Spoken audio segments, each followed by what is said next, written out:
Alright guys, today we're going to be talking about food, and more specifically, how not to spend a lot of money on it at Disneyland. Everyone always complains a lot about the prices of food in Disneyland and saying that's one of the major expenses that you're going to have. But you know what? You can still eat inside the parks and not spend a lot of money. You just have to know what you're doing. Now, just to get it out there, the absolute cheapest way to eat in Disneyland is to bring your own food in.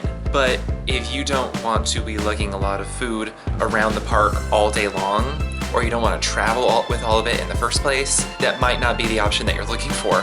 Now let's say that you wanted to have a more traditional table service restaurant type experience at Disneyland, but you don't want to spend a lot of money. There are a few restaurant options in the parks that are not expensive. They're actually about the same price as restaurants that you'll find outside the parks. You've got the Carnation Cafe on Main Street, USA, where they do more like traditional American food. Then you have the River Belle Terrace in Frontierland, where it's all barbecue. And the Wine Country Trattoria in Pacific Wharf that does all like Italian American classics. You're gonna end up spending definitely less than $25 per person. If you really do want to go outside the parks to eat, but you don't want to spend a ton of money still, there's actually a few restaurants in downtown Disney that don't cost very much and are really, really nice. If you step out of the parks and just go right into the entrance of downtown Disney, there's a La Brea Bakery Cafe, so you're literally like 5 minutes away from either park. Or if you're in Disneyland and hop on the monorail, it'll drop you off near the Earl of Sandwich on the other end of downtown Disney, which is really good and really cheap.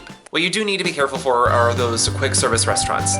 Those are the ones that are most prevalent in the parks, and they're probably the most infamous ones because they do tend to charge a lot of money for what you get. There's still some ways that you can keep your bill down at the quick service restaurants, especially if you're open to other options. Like their salads don't tend to be very much money, but they're still really tasty and very filling. Also, the meals that they have for kids are not super overpriced. I think they kind of get the fact that your kids are probably not going to eat the entire thing, and so they don't gouge you for that.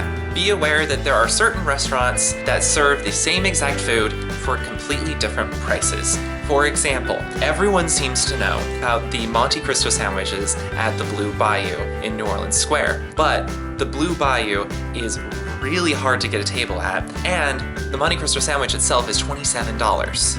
So it is a bit of a splurge. I still get it all the time, but it's because I know it's a splurge. What a lot of people don't know is that just steps away from the Blue Bayou, there's another restaurant that actually specializes in Monte Cristo sandwiches, and that's the Cafe Orleans. And it has a few advantages over the Blue Bayou. It's easier to get a table, much easier. And they serve their Monte Cristo sandwich for both lunch and dinner, whereas the Blue Bayou only serves it for lunch. And their Monte Cristo is only $20 and not $27. And the only difference is that the fruit that it comes with is not as exotic, and it only comes with one sauce instead of 3 on the side. But the sauce is still really good, so does it really matter? Also, everyone knows about the hand-dipped corn dogs that they sell at the Little Red Wagon on Main Street, USA. It's just a little food cart, and there's a huge line, and for a single corn dog, it costs $9.50. I mean, the corn dog's really, really good, but, I mean, $9.50. But a lot of people aren't aware that if you go into Frontierland at the Stage Door Cafe, they sell the exact same hand-dipped corn dog,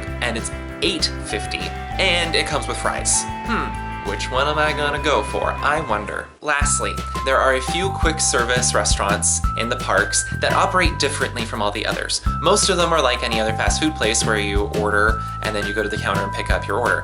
But there are some where you come in and grab a tray and then you go down a line and you either pick your meal or you have someone serve it to you and you get to pick like your entree and your sides and your dessert all separately, and then you pay as you leave. The thing about those ones, they are a little bit pricier than the other quick service restaurants, but the serving sizes are huge. And so you can easily split with another person. And these restaurants are the Plaza Inn on Main Street, the Rancho del Zocalo in Frontierland, the French Market in New Orleans Square, Red Rocket's Pizza Port in Tomorrowland, Boardwalk Pizza and Pasta / Paradise Garden Grill in Paradise Pier. Now obviously this does depend on what options you decide to get, but it is a good way to save money. And I'm not kidding when I say the portions are huge. They are not for one person, they are for at least 2. So there are just a few ways that you can save money and time by staying inside the parks while you eat. I'm going to include some links in the description about some of these restaurants that I talked about, so you can see our reviews on them and you can decide if it's something you want to look into. If you guys are planning your Disneyland vacations and you have some questions that we haven't talked about yet, go ahead and ask us, leave them in the comments. However you want to ask us, we will definitely answer them for you.